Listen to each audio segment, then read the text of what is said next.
has had to endure a scurrilous campaign that suggested that he had surrendered India's national interest, when in fact he had secured the upper hand in a never-before-witnessed limited war between two nuclear powers. Viewers, no one has had the guts to go to war against a nuclear power. We did, viewers. India did. And we knocked them out. We had them begging. We had them calling. We had them, viewers, where we wanted them. But despite all of this, viewers, the Congress called Narendra Modi Surrender Narendra, because it believes US President Trump, who in an abject bid to credit snatch declared that he brought Modi and Pakistan to the table by virtually bribing them with trade deals to declare a ceasefire. In specific, Trump said, viewers, and you'll remember this, that he picked up the phone, he called Modi and said, guys, and Munir, and he said, guys, knock it off. We can do trade, we can make a lot of money. Why do you want to fight? This is what he said, specifically called Modi. Today, Prime Minister Modi set the record straight. He did this by virtually fact-checking the US President live to his face over a conference that lasted 35 minutes.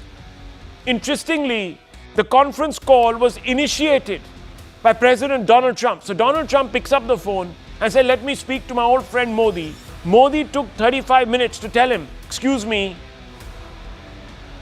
we won. India won. And you did not mediate. You did not call me. It was the DGMO of Pakistan that called our DGMO.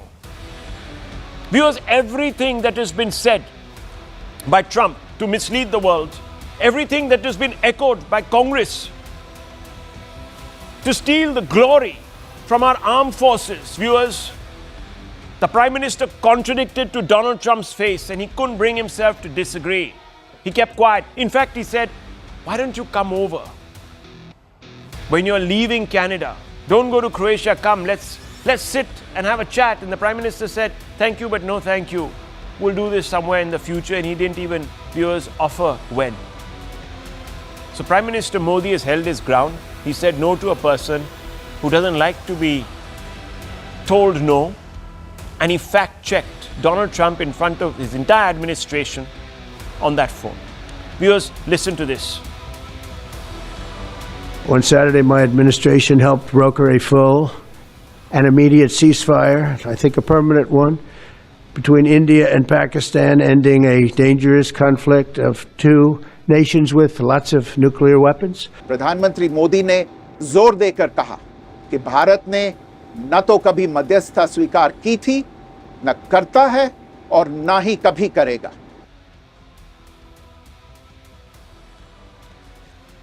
And viewers, there was another point that was raised by Vikram Misri when he said very clearly that Prime Minister Modi only got one call from Trump, and that was the day of the Pahalgam massacre, where Trump condoled. So there's none of this business that Trump has been talking about, which is being amplified by his front office, the Congress party.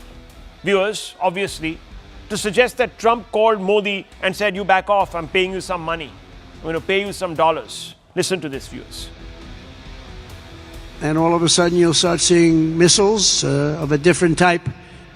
And we got it settled. I hope I don't walk out of here and 2 days later find out that it's not settled, but I think it is settled. And we talked to them about trade. Let's do trade instead of do war.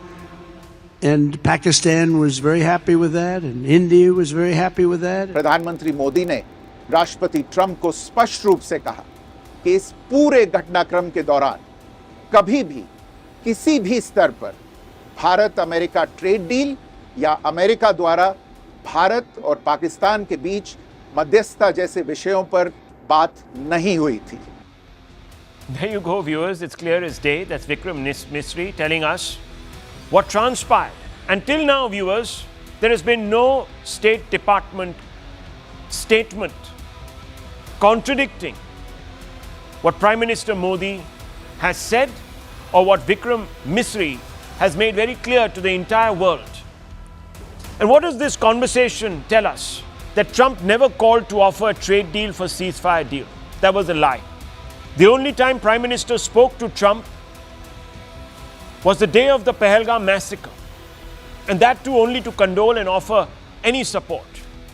Not Trump, but Pakistan called, asking for ceasefire through DGMO channels. No third party brokered the ceasefire in exchange for trade deal. Prime Minister declined Trump offer for a meeting on the way back from Canada, sets no definite date. Now viewers, just about 45 minutes back, Trump has reacted subsequently to his telephone call with Prime Minister Modi, and he references that call.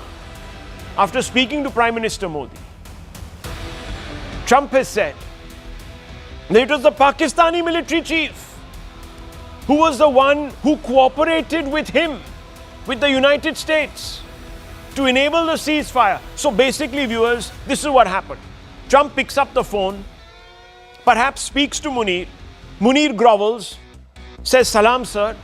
I will immediately initiate contact with the Indian establishment through the DGMO, and we're done. Hopefully, India will return and say, okay, for now, let's call it off." This is exactly what has transpired, viewers. And Trump's response, which clearly now makes a distinction between Prime Minister Modi and Pakistan's General Munir and the Indian government's line, exposes the Congress and others who amplified Trump's lies as a party or parties that have made a premature accusation. Remember, the person who led the accusation on the opposition side was Rahul Gandhi himself. And he said, and I quote, "A call came from Trump and Narendra Modi immediately surrendered. Narendra ji followed Trump saying, 'Narendra, surrender,' by saying, 'Yes, sir.'" Viewers, the BJP has accused the Congress of being a lying and deceitful party that is keener on sacrificing the national interest than upholding it. This charge, as the hard facts suggest, may not be off the mark.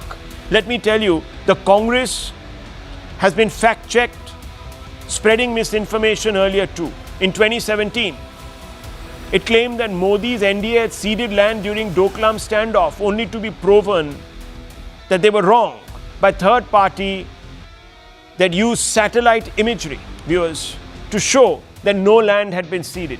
In 2019, Rahul Gandhi had to file a 3-page affidavit in the Supreme Court offering an unconditional apology for his Chokidar Chor remarks against Prime Minister Modi, accusing him of malfeasance in the Rafale deal. The same Rafale's, viewers, that this time saved India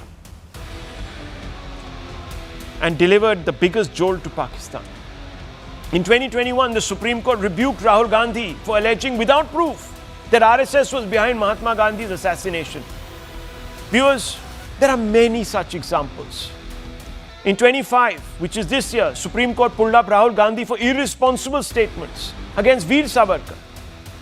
In 2025, several Congress leaders had egg on their faces after satellite images disproved their claims that Operation Sindoor was a military failure. In 2025, again, just a few weeks back, Rahul Gandhi's claim accusing the EC of match fixing left out facts that were put out by the poll body rebutting the allegations that he made. Viewers, there are several of these incidences. But I want to open this up because there are 2 or 3 basic questions. Does Congress now owe an apology not just to the Prime Minister but to the nation? And the obvious question, did Congress surrender, to use their phrase against them, to fakery? This is a fundamental question. And Mr. Jain is here before us. Mr. Jain, we got a bit of a problem here, haven't we? Now you have the Prime Minister who calls Trump and tells him where to get off, and Trump doesn't have a response. Trump, in fact, says, "Come, let's have tea together. Let's have biscuits. Let's have McVitie's biscuits, digestive biscuits. Let's make friendships. Let's have scones and cream." And the Prime Minister says, "Nothing doing, we'll see you later." When? Didn't mention. So I'm asking you, sir, Absolutely. and I've shown you some of those hard facts, and those hard facts don't lie. You can't contradict them. Those are Supreme Court orders, or there are orders by other authorities. So Rahul, it appears I that hope there I is can some get one. pathology, that the Congress Rahul, basing its entire political or politics on lies just to get even Rahul, with Modi. And it's undermining the national interest. Please go ahead. Go ahead, sir. Rahul, a number of charges have been made against the Congress. I hope I can get 1 or 2 minutes of uninterrupted time to respond to each one of them. You know, I don't run from any question. First of all, on the Supreme Court asking Rahul Gandhi to apologize for his Chowkidar Chorhe remarks, that was not the case. The Supreme Court asked Rahul Gandhi to tender in an apology for attributing to the Supreme Court that the Supreme Court was agreeing with what he was saying. It was not the Supreme Court asking him for making those remarks in the first place. Secondly, you say that the Rafales have saved India. To be honest, we are looking at, I'm only looking at what our military, what our Air Force and what our official government sources have told us. We don't know whether it was the Sukhois, Rafales or any other planes in our arsenal that, carried out the attacks in the successful manner that they did. So we don't know whether Rafale saved us or somebody else saved us or somebody else destroyed Pakistan or Rafale destroyed Pakistan, some other plane. We don't know that. Thirdly, so far as RSS being involved in Mahatma Gandhi's assassination is concerned, let's not forget that the RSS was banned by Sardar Patel, then Home Minister, the first Home Minister of the country, for their supposed involvement in Mahatma Gandhi's assassination. Many court documents were there. Of course, there wasn't sufficient proof beyond reasonable doubt, which is why the ban could not continue permanently, but there was a ban for a number of years. Thirdly, no Congress leader ever said that Operation Sindoor was a failure. Nobody ever asked for proof for that. And there was no warrant to ask for proof because the Air Force from the very first day was putting out very credible proofs for the entire world to see how our Air Force was performing brilliantly against Pakistan. And multiple Congress leaders have said in the past that such proofs should always be made public so that the entire international community knows that Pakistan is the little boy crying foul and we are the stronger military. Thirdly, on Rahul Gandhi's charges, lastly on Rahul Gandhi's charges about the Election Commission. He's raised a number of important points. Don't go down that backed by rabbit various hole. media I'm outlets. coming back to the question, and the question is I will just straightforward. No, answer hang on on. that, I'm former- on. No, just 1 minute, sir. Listen. You're going to be too clever by half. Excuse me, sir. Excuse me. Indira Gandhi herself came out and praised Veer Savarkar, calling him a great son of India. So let's pack that in now for once and for all. Just put it away. You have a problem with RSS. You have a problem with Veer Savarkar. That's your problem. But don't cook up facts and bring people into disrepute. Now, 1 minute, sir. Please. Excuse me. Excuse me. Mr. Jain, I just want to come back to the main question which I asked you. And please answer this question. Please. I am coming back to what Rahul Gandhi said. Clearly, a call came from Trump and Narendra ji immediately surrendered. What proof does he have now that the call came from Trump to Modi? Tell me. Rahul, you're a very learned man, as is I think everybody else on this panel. We all understand figures of speech. When the Prime Minister says, "Meri ragon mein sindoor daudta hai," or when Rahul Gandhi says कि मोदी जी ने Trump को बोला surrender, these are figures of speech. Okay, no, hang on. Viewers, just a minute. There again, this gentleman is changing the goalpost because the Congress party has asked... No, 1 second. Please let me finish. Has asked 5 questions, viewers. 5 questions. Where one of the questions is, when Trump called Modi, can Modi tell us what transpired? When Trump called Modi. That's the question. It's on record. So they are not talking in figures of speech, viewers.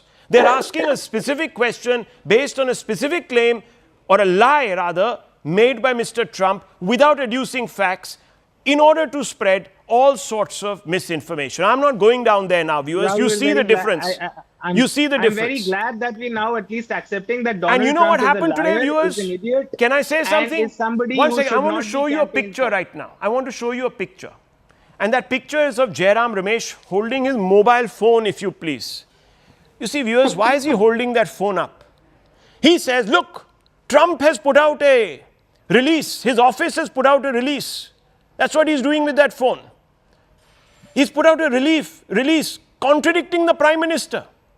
You know when that release was from, viewers? January 2025. This is the Congress party for you. And then he comes out later and says, yeah, inadvertent mistake was made. This is today. Rahul, I have a this simple is today, question. viewers. I have a simple question. No, hang on, just Rahul, a I have a minute. This simple is the extent to which the Congress has gone. I want to bring in Sanju Verma to respond to Mr. Jain. He Just 10 says seconds. all Sanju of this can also is, respond to my all question. of this is, Sanju all can of also this is. respond to my question. Okay, 10 go ahead. seconds. 10 go seconds. ahead. 10 Go second ahead. questions. Go ahead. Yes. Yeah. Keep it Donald on the Trump subject. is a liar. Donald Trump is a liar. All of us, I think, agree to that. But when Donald Trump, the president of the largest army in the world, the most powerful country in the world, goes around and says 13 times that I have pressurized Narendra Modi and India to surrender and enter into a ceasefire, why does our Prime Minister not come out himself and say, "Arey, jhoot bol raha hai"? Bewakoof He's told aadmi. it to his We are all face. willing to say that. Why does the He's Prime told Minister it to not his face.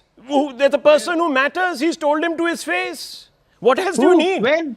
Today, When? the statement is Publicly, out. publicly. Trump has admitted. Publicly. Trump has admitted. Publicly. Listen, Mr. Jain, let me get the BJP to respond. You're clutching at straws. You're sounding, I'm sorry to say, ridiculous. But nonetheless, let the BJP come in. Yes, madam, they want proof that the conversation happened. They want proof that Modi actually want the said Prime these Minister to things. say it They want publicly. Modi to come I don't out want and proof. tell Mr. Jain to his face, as if Mr. Jain matters to the world. And the Congress but the party Indian that matters citizens to the matter. world, that matters to the world, viewers, that yes, I have spoken to Trump. Respond, Sanju Verma. Rahul, now I heard, the Congress Darbari very, very carefully, and these are my points. First and foremost, thank you so much for putting out such a comprehensive introduction. I always say if you listen to Rahul Shivshankar's introduction, you really don't need to be doing any homework to prepare for a debate. You've enlisted the various instances right from 2017, 2019 to 2020, when the Supreme Court has hauled Rahul Gandhi over the coals, be it with respect to the statement on RSS, on Veer Savarkar, on the Election Commission, or, that jibe about Chaukidar Chor hai. At the end of the day, it was Rahul Gandhi who had a nice big fat omelette on his face, but he never learns from his mistakes. Be that as it may, I just want to say one thing very categorically for the benefit of your viewers. Nikhil Jain does not matter. Your audience is your biggest stakeholder. And they need to know that in no uncertain terms, very categorically, the Prime Minister in that 35-minute long conversation which he had, and Vikram Misri, he put the statement out. India made its position very clear. Yeah, but they want the Prime Minister to come out and tell the world that this is what I did. That's what he's asking. Rahul, let me finish. I'm asking the Prime Minister to publicly condemn Trump. Can I please finish? I did not heckle this man. Now please keep quiet. It's not your turn to speak. In a debate, you also need to listen. Thank you. Rahul, let me have, my 2 minutes.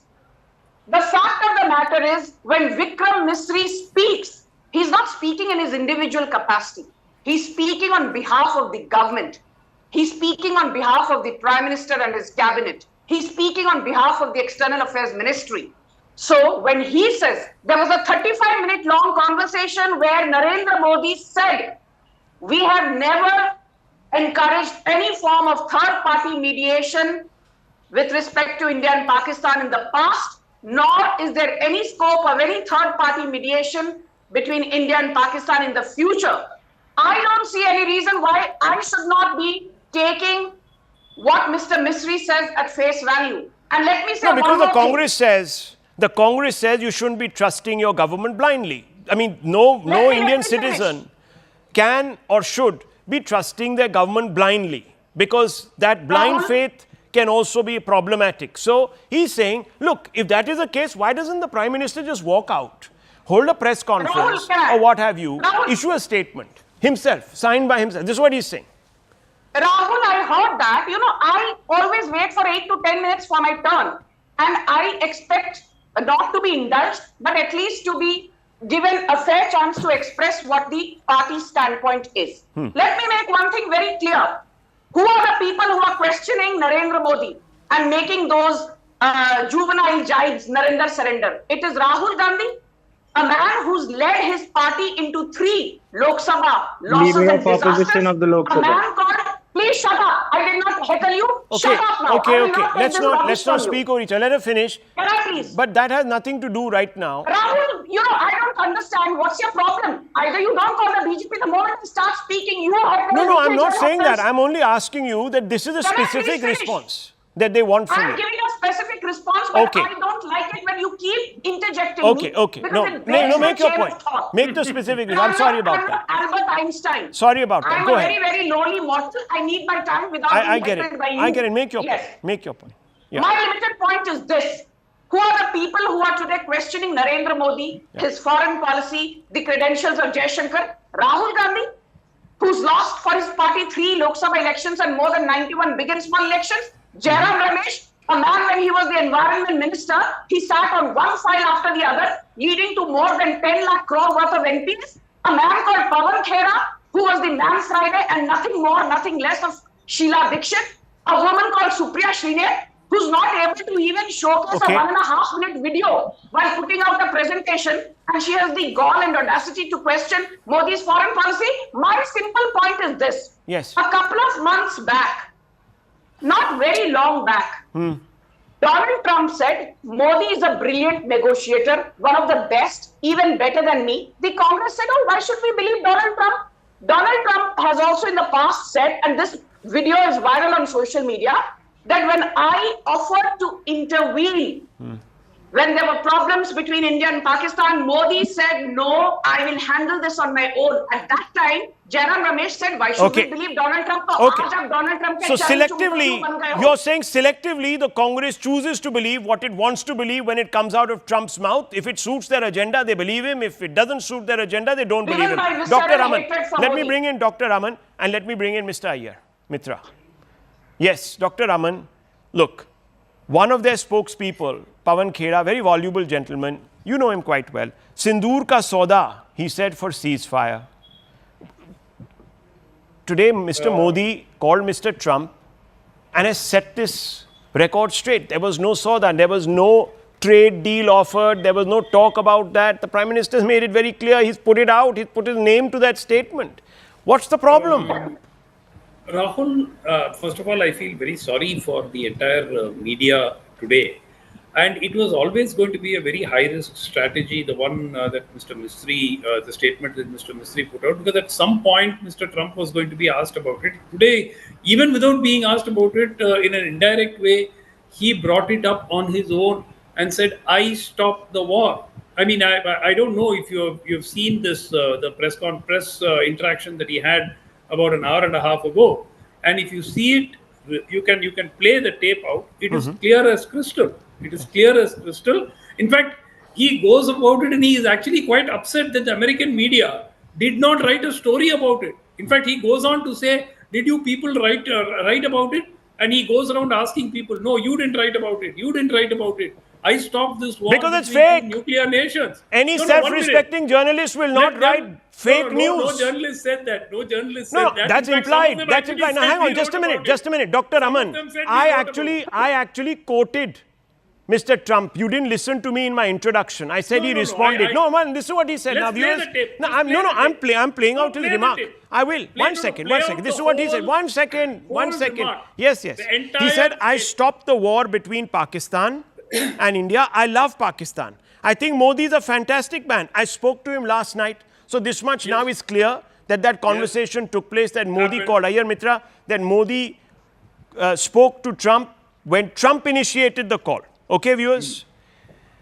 We have a trade deal with Modi of India. We will have a trade deal with Modi of India. I stopped the war between Pakistan and India. This man, Munir, was extremely influential in stopping the war from the Pakistan side. He says Pakistan side, there is no reference to Modi. He didn't say Modi was instrumental. The next sentence, you see, viewers, next sentence is this. Mr. Both Modi are nuclear countries. Both are nuclear countries. They have to stop. I stopped a war between major... No, he didn't. Sorry to say, sir. He did. I'm sorry. I'll play it out. We'll play it out. You see, viewers, this spin that is being constantly put by people who do not want to accept that India won a famous victory, Mr. Iyer Mitra, is very disconcerting. It's very disconcerting.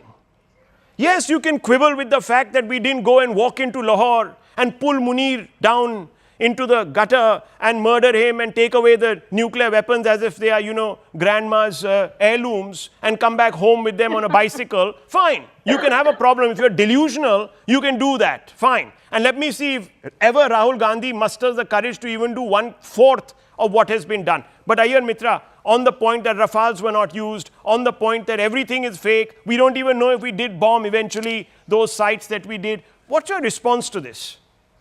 Rahul, do you know what the minutes of a meeting are? Rahul, do you know what the minutes of a meeting are? Good. Because I don't think Mr. Raman and Nikhil know what the minutes of a meeting are. Like phone calls, All official calls and meetings are meant to be minuted, and the White House is mandated to put up those things. They have to put it up legally, the readouts of these things or the minutes of meetings, unless they're classified, up on their website. Now, India has put out the readout of the call that has happened between Trump. Yes. Almost verbatim to what Vikram Misri said. Yes. Okay. This is an official record. I want you to show me the official record of Trump calling up Modi during Pahalgam. During Operation Sindhu. There is none. There is none. There is none. This is a legal mandate. Even if they don't put out the content, they have to say the call had happened. Because understand, IT laws are very strict out there. The information laws are very strict out there. You can't play hopscotch with them like you can in India. It is required by the National Archiving Act to be doing things like that. Okay. Second, this is a person who, just in context of Iran, created a whole fake talk in Oman on the 15th to give cover to Israel's attack on Iran. They literally set up those talks to lull them. They have admitted themselves that they set up the talks to lull them into a sense of complacency. Okay. This is the same guy who said when he had a falling out with Elon Musk, that Elon Musk was begging him for subsidies, and after they did a patch up, he goes on to his own voters and says, oh, well, Elon has never asked me for any subsidies. Okay. I don't put it, look, he is a politician, politicians lie, it's fine.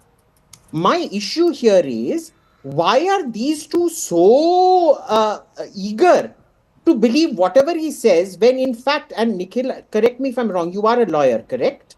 So you know what the Archiving Act is, you know what the IT Act is. Please show me where the transcript is. You know what the legal requirements are. You know it has to be minuted. And even if the minutes aren't put up, you know it has to be recorded in the White House website. Yes? Where is it? Rahul, can I please respond? 1 second. I'll come. After he finishes. Now, this is, this is one of those lovely things where they are basically plying at strings wherever they can find them. To them, Trump was an enemy till this happened, and now suddenly Trump is the absolute paragon of virtue and truth. Okay. Hone do. Now, also understand there has been a very significant continuity in policy to what was said by Vikram Misri today, and what Prime Minister Atal Bihari Vajpayee said to Bill Clinton when the Kargil war was happening. I have prior commitments. I've got to defend my country. I can't come there to see you.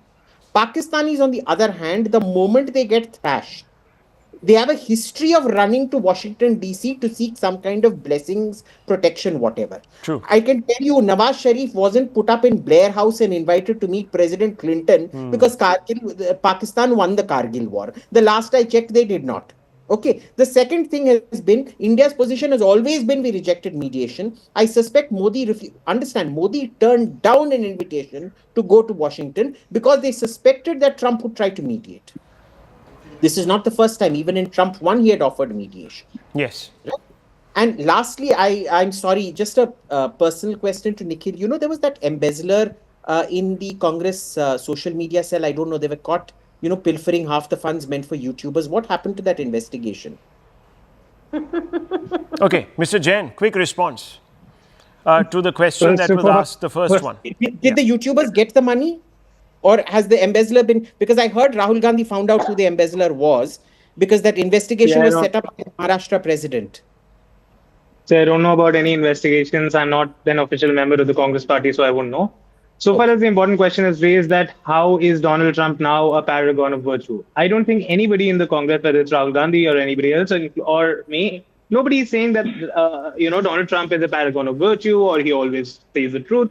We all know he's a compulsive liar. We all know he's a madman. That is why. No, that's not the end of it, Rahul, and I'll tell you why. Why? That is the reason when Prime Minister Modi went to the US in 2020 and campaigned for this very same man, his best friend Donald Trump. The opposition raised questions. That is also, and the point that is being raised by the opposition is not whether Prime Minister Modi said to Donald Trump in a private conversation, listen, boss, you did not mediate between us. The point is simple. have the courage to come out and make a public statement. No, the president of the United States is lying. Viewers- India has never accepted mediation Rahul, can I before. quickly come India in? will not accept mediation again. Okay. Donald Trump is a compulsive liar. Okay, India 30 is a seconds, sovereign 30 independent country seconds. that can't be bullied Okay. around. See, That this is what we want the our sum and courageous substance deputy now. prime Okay, minister so to viewers, say. very quickly, the As simple goalpost as that. has shifted. The sum and substance now is Absolutely not. No, listen From to the me, very first Mr. point it Jain. is there. Mr. Jain, obviously it's Rahul. shifted because listen to me, sir. It's This is shifted because unfair. now a conversation has happened, right? So now you're saying now the Prime Minister must put his face to the readout. Okay. So Can I- as I said, Sanju Verma, you haven't answered that question. Could you answer that question in black and white so he keeps quiet after this and doesn't ask that question? Give him a reasonable answer that keeps him quiet or That's been satisfies the him. demand since day one, Rahul. Can I It's not please- after this call. Nikhil, please. It's the demand Thank since you. day one for the Prime Minister to come Rahul, out I publicly. think you have Sanju, to please. moderate the debate because I No, have I'm not asking you to heckled Nikhil. respond now. He's keeping quiet. Yeah. I'm responding. I will say what I need to say. Yes. I'm not here to please anybody. Let's Okay. get that very clear. I'm not here to please either the anchor or the panelists. My limited point is this today. Jairam Ramesh is a congenital liar. He's a compulsive liar and he was forced to admit when he made a reckless allegation claiming that there is a discrepancy between the readout of the Indian government and that put out by the US dispensation. He was forced to say, and very sheepishly he says, I never claimed to be non-biological. An inadvertent error was made and immediately rectified. And then he gives his rectified statement. I think that is proof enough that Jairam Ramesh was actually giving out a readout dating back to January Yes. 7th, 2025. Okay, so you're and saying not in the last Okay. 24 hours. So My you're final point is this. Rahul, please. You have a very bad habit of heckling when I am giving my, explanation. My limited point is this. Did we destroy 9 terror bases of Pakistan? Yes. Did we cross the international border? Did we cross POK? Did we strike at the heart of Rawalpindi? Yes. Did we destroy 11 air defense systems? Yes. This is the same day who were against Rafale. This is the same day who were against our S-400 deal with Russia in 2018. This is the same day who were against Akash Tir missiles simply because they were being developed by Adani. And when I Okay. say they, I mean sociopaths like Rahul Gandhi, Okay. Ramesh, as in Jairam Ramesh, Pawan Khera and Supriya Srinath. Between them, they have decided 2029 Congress will have yet another loss to its credit Okay. or discredit. Okay. That's a completely different response. That's a different matter altogether. Now, Mr. Mahesh Chavan, the question that I want to put to you is this. You are from Sharad Pawar's party. Supriya Sule is one of the people who went as a delegate to various capitals. And I have to ask you this question. She says that Prime Minister Modi, in my book, has done a fantastic job. She praised Operation Sindoor against Pakistan. That's the end of that. If it is such a success, why would you think that the Prime Minister would feel that he was in a position of weakness to accept a ceasefire on someone else's terms? Rahul, definitely, when we as a delegation or parliamentary delegation of a country goes and they try to, put the country's side in front of the other countries and the world, then you have to say, you have to be united. And here, only one question I would like to ask BJP. Honorable Prime Minister on the phone call today with Trump made it clear to them that his statements over mediation and the ceasefire were false, right? So naturally, he must have asked him to take the statements back. We would like to know what was the response from Trump. So here, viewers, is what Supriya Sule said. You see, again, the person is changing the goalpost. Now, on 10th May 2025 at 8:18 in the evening, so just a few hours after the so-called ceasefire steps in, she says, congratulations to the Indian Army's triumph in securing a ceasefire. Yes, it is Army's triumph, of So, course. so viewers, So the credit- how could it be a the sellout? government No, cannot take the one second. Your fearless bravery, resolute defense and objective of achieving peace and stability deserve a salute from every Indian. So viewers, if the army is being credited in securing the ceasefire, that means that it wasn't Modi, and by which time, viewers, Trump had already come out and said, I've got this ceasefire done. If you remember, he in fact announced it to the world. We were all surprised. So viewers, clearly, they have decided, the India bloc later on, post facto, we've got to somehow dent what could be the electoral advantage that Modi and his government might get, or the favorable response that the people might give. We have to find some way of discrediting this man. He's going to run away with the credit. So viewers, post facto, they started revising, and now they have got the ceasefire. They have started saying that the ceasefire is born out of a compromise. Are you trying to tell me, viewers, that the Indian army would have compromised? No, because at the very first instance, Supriya Sule said, congratulations to the Indian Army's triumph in securing a ceasefire. From what? A position of strength, because Pakistan kept groveling. Somehow, viewers, somehow that narrative changed. And Modi is supposed to have taken some trade deal, allegedly, to tell the army to stand down. Here in black and white, viewers, is the proof. This is all that was needed to be said on this debate. And I have said it, I brought out the hardest fact, and it's got silenced everybody. I leave it at that, viewers. There's another war that we're going to look at now. Now, as tensions between Israel and Iran reach a tipping point, the chessboard is seeing new moves in real time. US President Donald Trump is reportedly mulling the possibility, and you know all of this, viewers, because we talked about it yesterday, of overtly joining the war on Israel's side, a move that many say could shatter regional restraint and drag the region into a larger conflict, not to mention expose USA to the specter of reprisals. Meanwhile, as Trump ponders, Israel has taken some large strides in its stated objective of decapitating Iran's nukes. There's also talk of regime change, which could have its own attendant consequences.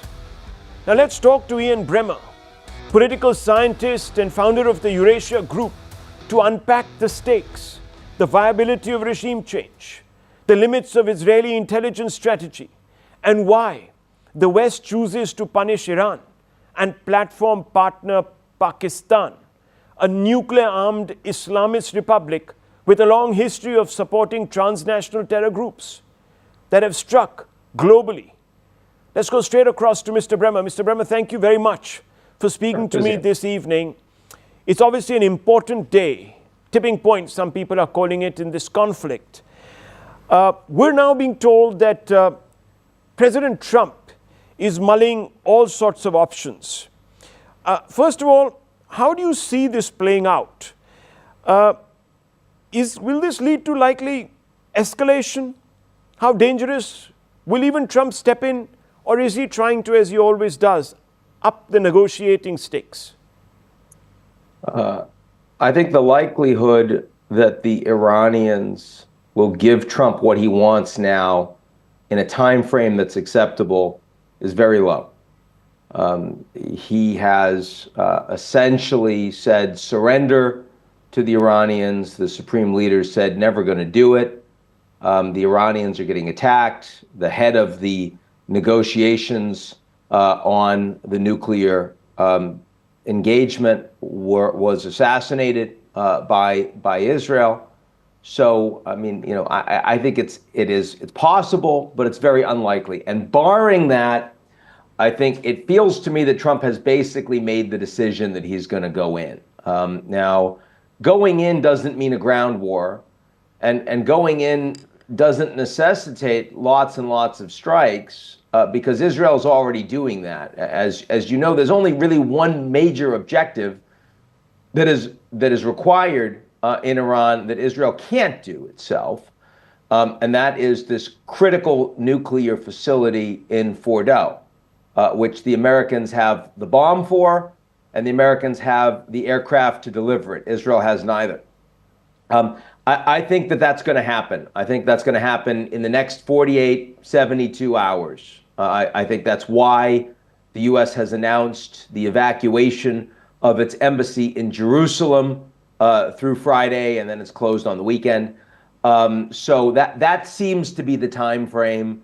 And Trump talking to the Iranians in much more hostile language, not about a deal, instead about, sort of the urgency, the lack of patience, and talking about the military engagement from Israel in terms of that we are the ones that are determining whether the supreme leader will live or die. We are the ones that have control over the airspace. He wasn't doing that before. All of that is a reflection of, in the American president's mind, that he's already essentially involved in this military conflict. And if he hasn't greenlit it officially, it certainly seems like he's very close. So how do you think Trump is going to get into this? What else can he do? You've said that they have the capacity, the US has the capacity to reach some of these enrichment facilities, especially the Fudra one, which is buried under a huge mountain, etc., etc. Is it possible? Is what possible? Can they do that? Yes. Can they do Yes. that? I mean, there are various estimates. They can't do it with certainty. Right? I mean, so again, I'm a political scientist. I focus on the geopolitical aspects. I don't have the technical capabilities to advise you on whether or not the military strike will be successful. Those that I've spoken to in that field tell me that they don't have certainty, and that they would be advising Trump that they don't have certainty. That's right. I mean, in a sense, you're rolling the dice, But everything else, it's not like Israel has been sitting there ineffectively. Israel has done enormous damage to Iran's air defenses, to their ballistic missile delivery capabilities, and to their nuclear program outside of Fordo. And the analysts I talked to tell me that as of right now, Iran is likely their program has already been set back by a minimum of probably, say, 9 months, which is not nothing. Okay, in other words, the Americans don't need to strike this today in order to ensure that Iran doesn't get a bomb, right? I mean, that argument doesn't play, and it's important to recognize that. Now, this is interesting because Trump positions himself as this anti-war, pro-trade president. He's been lecturing Putin, come to the table. He's been going after Zelensky, come to the table. He claimed falsely that he'd brought India to the table a few weeks ago. And yet, he doesn't mind pursuing what he defines is an interest that would serve humanity because he believes that Iran is some sort of a player that is going to, if it's given a nuclear weapon, be a threat to the world. There's a contradiction here. Trump certainly facilitated a ceasefire announcement between India and Pakistan. How important that role was is, of course, debated by all three parties, and we don't need to get into that. No, but hang on, Mr. Bremer, that's been denied today. The Prime Minister of India spoke to Trump, basically walked him back on all the facts. You might have seen that. So there was no facilitation. Trump lied. And I have no hesitation in saying that because there has been no I get it. rebuttal. And frankly, I mean, Trump's historical credibility and exaggeration is legion. True. I'm simply saying that Trump's position on this, even today, is different from that of your prime minister, and it's important for me to at least say that. That's true. On television, right? Yeah. I mean, well, they haven't come out with a statement. I'm not going to so you're only right. They take haven't the walked Indian back. position. You're right. They haven't walked back. I was only situating the latest out there for you. From the latest only from the Indian That's Prime right. Minister. So you got to be careful about that, right? I mean, again, I understand you're an Indian news show, but you're asking me about a global issue. So let's present all sides. Now, it is certainly true that Trump has run on three major platforms: secure the border, where he's been successful; fair trade, where the jury is out, but so far he's been less than successful; and end the wars, where he's failed so far, right? He's failed to end the wars. Russia, Ukraine, he tried. He has so far failed. Israel, Gaza, he has tried, failed. Israel, Iran, he has tried, failed. So 0 for 3, right? And he's not happy about that. but there is a difference between a war in Afghanistan that went on for 20 years with American troops on the ground and what we are presently discussing on Iran. And I say that because you will, of course, remember that in Trump's first administration, where the Iranians were engaging in strikes against U.S. bases in the region and against the Gulf states, including a spectacular drone attack against the largest refining facility in the world in Abu Qaik in Saudi Arabia. And the Americans were restrained and restrained and restrained. And then President Trump ordered the assassination of Qasem Soleimani, the head of the Iranian Defense Forces. And of course, the supreme leader was incredibly angry and outraged, and there was going to be fire and brimstone against the U.S., and they did nothing. Their response was nothing. I mean, a couple of, sort of symbolic strikes that didn't have any impact, and then they basically capitulated. And of course, Trump remembers that. And it is true that there are Trump supporters today, and some of them are quite popular in public, like Tucker Carlson, for example, who strongly oppose military action in Iran. But I will tell you that most Trump supporters oppose the Ken Burns style war, right, of sort of American troops on the ground, but they don't mind the TikTok war, the quick flash bang and then move on to the next thing. And so as long as what Trump does is the equivalent of Soleimani, then I think that will actually be quite popular in the United States. Now, of course, the danger here is that the United States attacks Fordo, and the Israelis want the Americans more involved, and they keep attacking, and the Iranians are becoming more desperate, and maybe they bring the Americans in by hitting American bases or disrupting oil through the Straits of Hormuz. That's the danger here, and that's absolutely possible. So, Trump makes this decision, and maybe it's not a very consequential decision. Maybe in a week we move back to just our regular lives, our regular programming. But maybe this becomes the beginning of a much broader war. And Trump, I think it's very important for Trump to consider those implications. I think it's a mistake for Trump to do this, personally. But I think he's going to do it. But you do concede that Trump has basically walked back on being the anti-war president. He said, I will never have a war start under me. That's now clearly something that he said and he's walked back on. I mean, that's... Will he... It's an interesting question. Again, I'm being completely honest with you here. I don't have any stake in this. I think that, the war started under Israel, but Trump did not oppose it.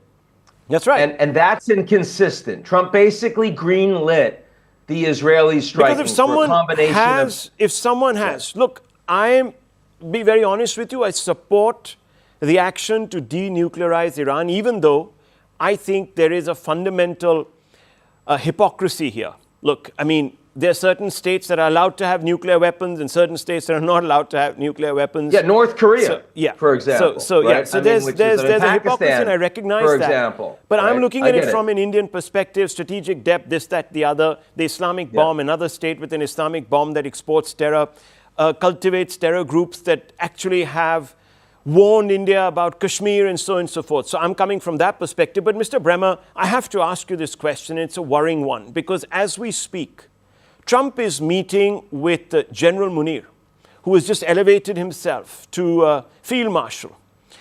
And this man leads Pakistan. And if anyone looks at the facts, we know that Pakistan is a sanctuary of global terror. Terrorists from its soil have actually struck America, not once, but several times. One of those attacks was led by Osama bin Laden, who was found in Abbottabad. I don't have to tell you this. Yet, Trump is supping with Munir, and he is threatening the Ayatollahs, saying that you guys export terror. What is going on here? Why is he in bed with Munir? Some people say these are business ties. I understand that India has a particular sensitivity to everything that comes from Pakistan. They are. No, but this is not an India issue. Let's be honest. This is a morality issue. No, okay. Yeah. So if we make it a global issue, I mean, it's a morality issue. If we make it a global issue, if we make it a morality issue, then you would have said the same thing about why Trump met with Kim Jong-un precisely in his first administration. Exactly. Right? We did. We all did. Why? And a lot of people ask the same thing about why Trump is so close to the Saudis. Why he's so close to the Emiratis? Why he's so close to the Israelis?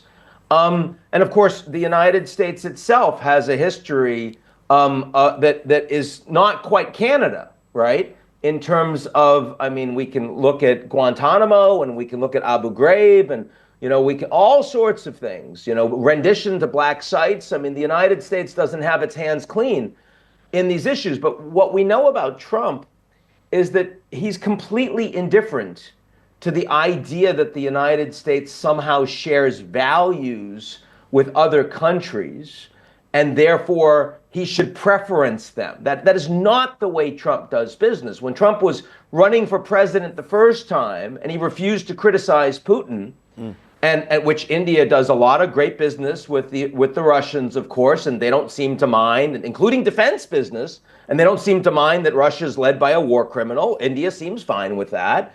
And so Trump was asked, well, how could you possibly do that? And he says, what? The Russians kill people. You think we don't kill people? He said that. He said, no, but let's confine ourselves to this like for like. Look, I'm comparing apples with apples here. Iran does exactly what Pakistan is accused of, right? Yes. Yet we have the Pakistanis sitting at the table and the Ayatollah sitting under the table, literally, in some bunker somewhere. But Trump wanted to do a deal with the Iranians. He absolutely was prepared to engage. He sent his leaders to meet with them directly. I'm quite certain Trump would have been happy to meet with the Supreme Leader one-on-one. Okay, so let's look at that. Let's look at that. So fine, what was the deal? Give up your nukes. Well, here is Pakistan, global exporter of terror. No. Those nukes could land in some dirty, the dirty bomb in some... My friend, yes. My friend, not give up your nukes because they don't have nukes. If they had nukes, you can't do that deal. Trump has been thinking about actually recognizing North Korea as a nuclear power. Why? Because they already have them. Okay. This isn't some principled stand. Ukraine had them. And the Iranians understand that not having nukes in a G0 environment is a very dangerous place to be, right? That's why they have a program to get nukes, because otherwise the Israelis can hit them with impunity. Well, are you telling me that the Americans can't take out Pakistan's nukes in their silos?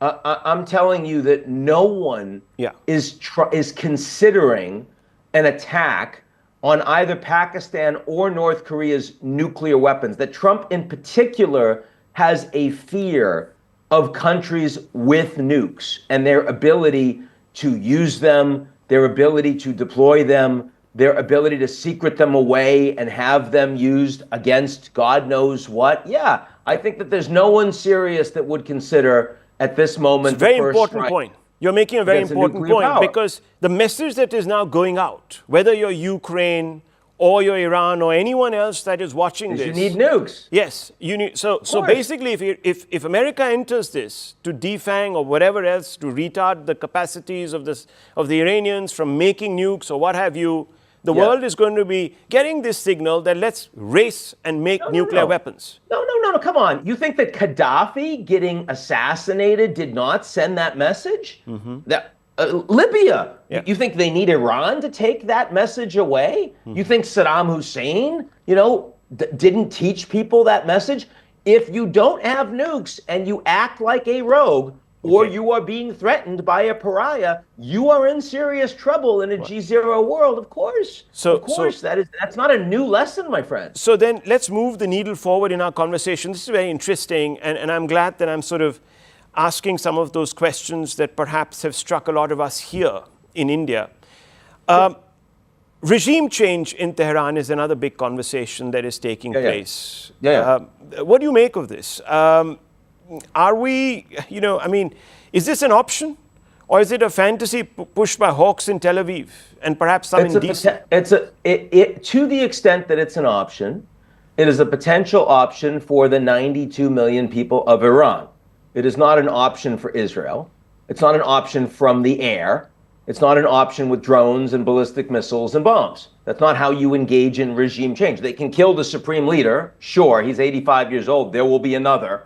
It is possible that theocracy will fall, but unless the Iranian people rise up against a capable and very brutal regime, far stronger than Assad's Syria, then it will be replaced by a regime which is just as militant as what you experience in Pakistan. So I don't think that regime change is something that is on the table unless you were thinking about a large ground intervention, which the Trump administration is absolutely not considering and will not under any circumstances consider. So I have to ask you this, because can we hope that the war will serve as a deterrence to any new incumbent, if there were to be one, or the present regime in Iran, to I think that this war, a as nuclear it stands right now, the war against Hezbollah, as well as the war against Iran, is making it very clear that Iran has no friends. I mean, Iran has Russia. They've been providing all this support for the war in Ukraine. What has Russia done for Iran? And the answer is nothing to defend them, to help them. The Iranians send a lot of oil to China. What have the Chinese done for Iran? A very balanced statement. The Japanese expressed serious concern. The global South, many countries oppose Israel strongly. I mean, the South Africans want to bring the Israelis to the International Court of Justice. What are they doing? Not much. The Europeans are supporting Israel, with the exception of Finland. The Americans, of course, are backing Israel to the hilt. So, I mean, if you're Iran, you clearly understand that your geopolitical influence in the region and globally is de minimis. And as Trump would say, you really don't have the cards. What do you see happening? Is this going to be a long, drawn-out affair? Or is it going to end sooner than later? I don't know. We're going to find out. I mean, you don't have a crystal ball on this. We need to know how desperate the Iranians are. So far, the Iranians have acted with restraint. They've not attacked the American soldiers in the region. They've not attacked the Straits of Hormuz. They've not attacked Gulf refining capabilities. They've only attacked Israel, and very ineffectively, because they don't have the ability to get their missiles through Israel's missile defenses. A few of them have, but very few. And so, I mean, if that continues to be the case, this war is not going on for very long. If the Iranians feel like, this whole thing is potentially the end of the regime, or if the military is so depleted and fragmented that rogue units can start making decisions by themselves, then this could expand very dramatically. But I don't think that this is a matter of years, the way that Russia-Ukraine is. I think the broader question is what kind of regime emerges after the war in Iran, and do we have a much longer-term militant Hamas-type capability supported by a lot of Iranian oil and 90 million capable Iranian civilians? That's a pretty dangerous thing to have. We end as we began on questions. Thank you, Mr. Bremer. Fantastic speaking to you, and let's catch up in the next few weeks if this conflict drags on. Thank you very much.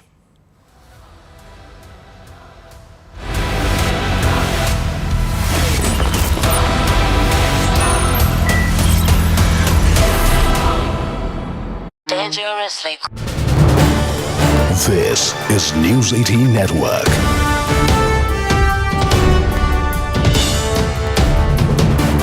India's largest news network.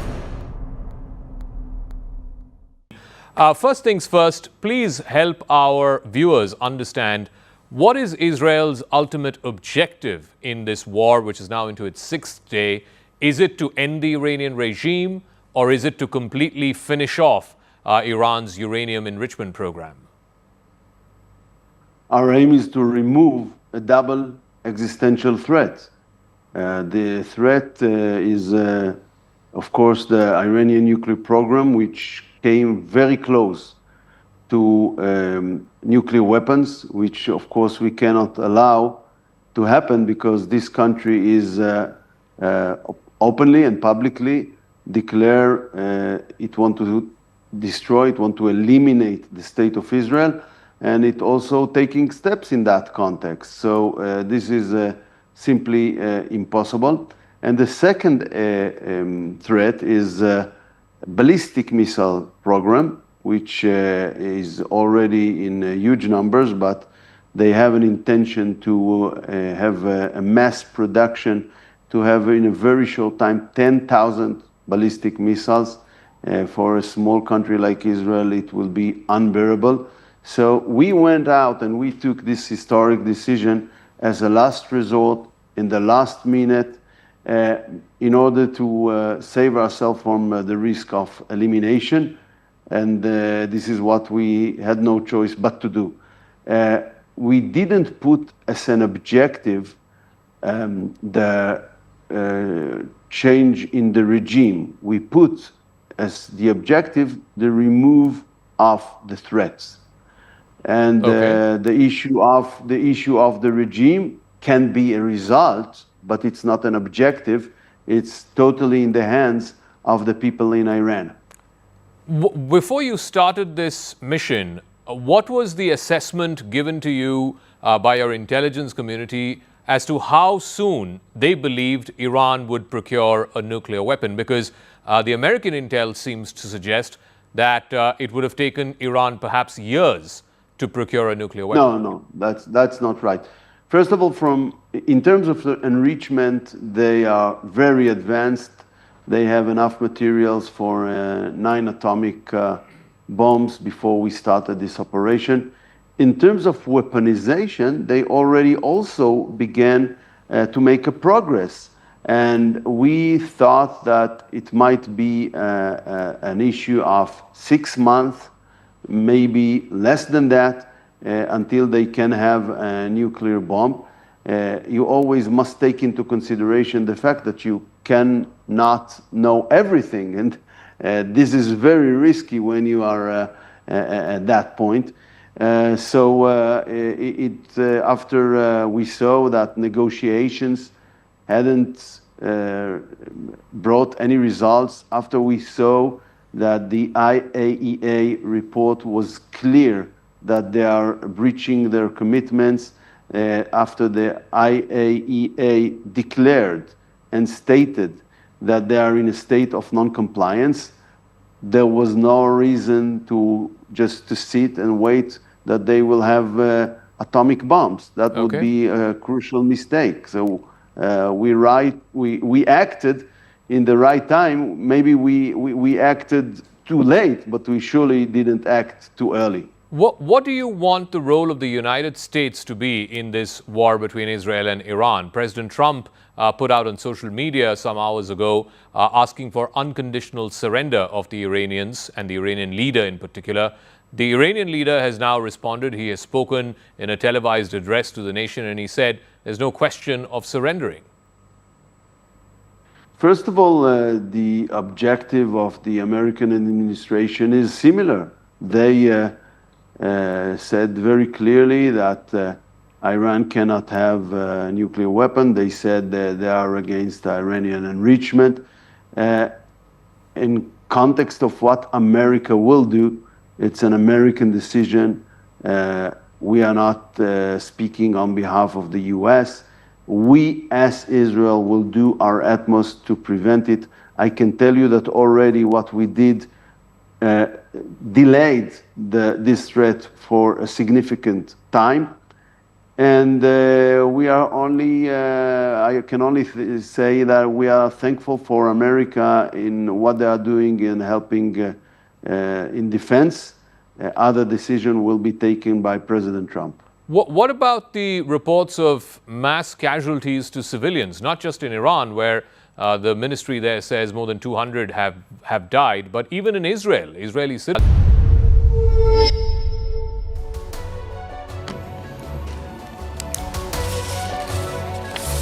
Hello, namaskar. This is First Post and you're watching Vantage with me, Palki Sharma.